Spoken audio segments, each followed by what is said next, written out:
Halo, salam hebat. Ketemu dengan saya, Mari Imakulata Ose, di Jurnal Catatan Lasar CPNS di Pusat Bank KDOD LAN Samarinda, Angkatan ke-10.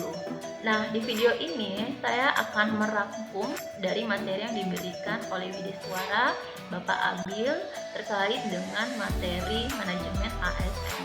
Baik, masih kita bahas tentang bagaimana manajemen ASN tersebut.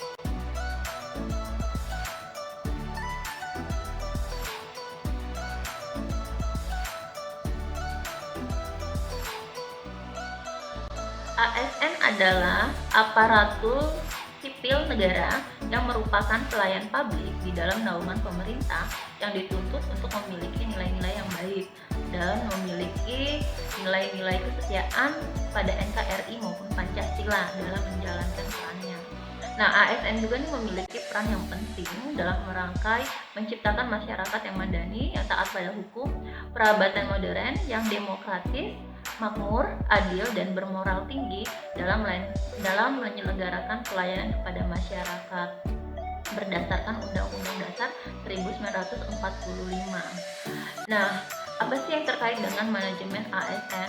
Manajemen ASN ini merupakan suatu sistem yang mengatur terkait dengan penyelenggaraan ASN, terkait dengan peran, fungsi, kewajiban, hak, dan peraturan lain yang berkaitan dengan penyelenggaraan pemerintahan publik.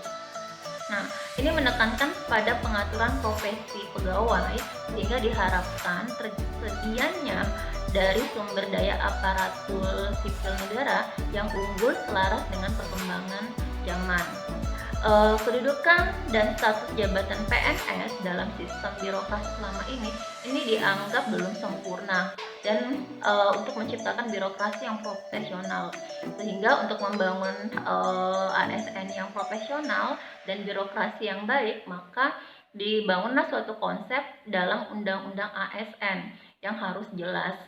Nah, undang-undang ini sebenarnya ada di dalam Undang-Undang Nomor 5 Tahun 2014 tentang ASN. Nah, berdasarkan dari jenisnya, ASN ini dibagi menjadi dua, yaitu PNS atau Pegawai Negeri Sipil dan Pegawai Pemerintah dengan Perjanjian Kerja atau P3K. Nah, PNS ini merupakan semua warga negara Indonesia yang memiliki syarat tertentu diangkat sebagai ASN secara tetap oleh pejabat pembina kepegawaian untuk menduduki suatu jabatan pemerintahan dan memiliki NIP atau nomor induk pegawai secara nasional.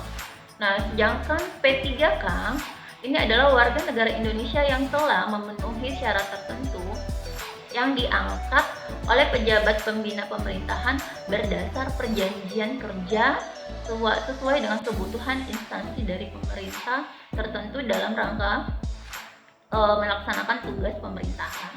Nah, perannya ASN ini berfungsi sebagai tiga. Yang pertama adalah sebagai pelaksana kebijakan publik, yang kedua sebagai pelayan publik, yang ketiga sebagai perekat pemersatu bangsa. Nah, selanjutnya ASN ini bertugas melaksanakan kebijakan yang telah dibuat oleh pejabat pembina kepegawaian sesuai dengan peraturan undang-undang. Yang kedua itu memberikan pelayan publik yang profesional dan berkualitas. Dan yang ketiga mempererat persatuan dan kesatuan negara Republik Indonesia. Nah, sebagai ASN yang berlandaskan profesi, ini berlandaskan pada kode etik dan kode perilaku. Nah, kode etik dan kode perilaku ini bertujuan untuk menjaga kehormatan ASN. Nah, untuk kompetensi ASN ini ada tiga. Ada kompetensi teknis, ada kompetensi manajerial, dan ada kompetensi sosial kultural. Nah, untuk di manajemen ASN ini merujuk pada Undang-Undang pada peraturan pemerintah nomor 11 tahun 2017 yang mana ada revisi dan pembaruannya di PP nomor 17 tahun 2020. Nah, untuk manajemen PNS ini terkait dengan banyak sekali yang diatur. Yang pertama tentang penyusunan penetapan kebutuhan ASN, pengadaan pangkat dan jabatan, pengembangan karir, pola karir, promosi, mutasi, penilaian kinerja, penggajian, tunjangan, penghargaan, disiplin, pemberhentian, jaminan pensiun dan jaminan hari tua, dan perlindungan. Nah, di dalam ASN ini ada yang disebut dengan sistem merit. Nah, sistem merit ini adalah suatu pendekatan yang mendekankan tentang pengelolaan ASN yang mendasarkan kesesuaian dan keahlian pegawai dan kualifikasi jabatannya. Nah, proses ini harus transparan, akuntabilitas, objektif, dan juga keadilan. Nah, makna dari materi yang telah disampaikan bagi saya yang pertama adalah ASN itu berfungsi, bertugas dan berperan untuk menjalankan tugasnya yang 3 tadi sebagai pelaksanaan pelayanan publik, pelaksanaan peraturan dan kesatuan dan persatuan. Nah, dan juga harus senantiasa memberikan pelayanan yang baik, menjunjung tinggi martabat ASN, dan lebih mementingkan kepentingan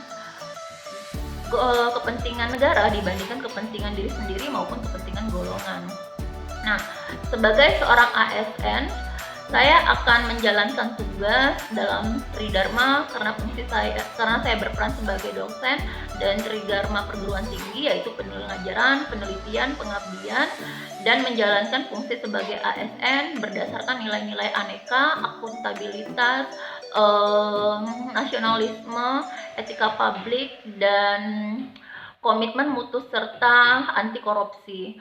Nah, selanjutnya juga penting bagi saya juga akan memahami peraturan-peraturan yang terkait dengan ASN, terutama peraturan nomor 11 dan nomor 17 tahun 2020 untuk dapat mengetahui hak dan wajib sehingga dapat melaksanakan tugas sebaik-baiknya. Baiklah, demikian materi yang saya rangkum.